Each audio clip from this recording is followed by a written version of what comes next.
એક સમયે ચાની કીટલી ચલાવતા નર્મદા જિલ્લાના રાજપીપળામાં રહેતા આ ગીતાબેન પાટણવાડિયા હવે કોર્પોરેટર બની ગયા છે।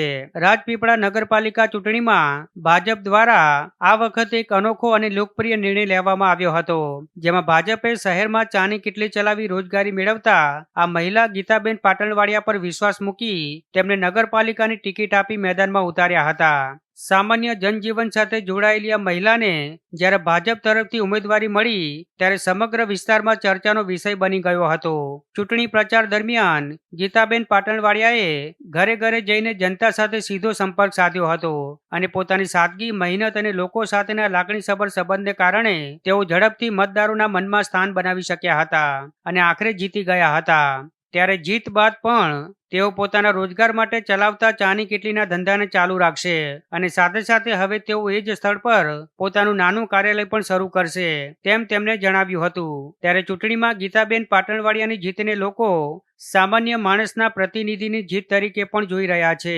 સ્થાનિક રહીશો આશા વ્યક્ત કરી રહ્યા છે કે ગીતાબેન વિસ્તારમાં રોડ, પાણી, સફાઈ, લાઇટ, ગટર જેવી મૂળભૂત સુવિધાઓમાં સુધારો લાવવા માટે અસરકારક કામગીરી કરશે।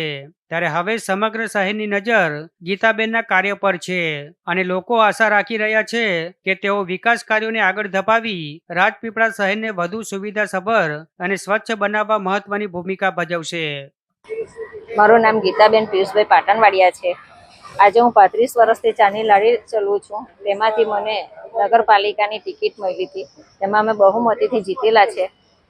તો અપેક્ષા છે બધાને કે આ બેન સારું કામ કરશે, એટલે બહુમતીથી અમે જીતીને આવ્યા છે।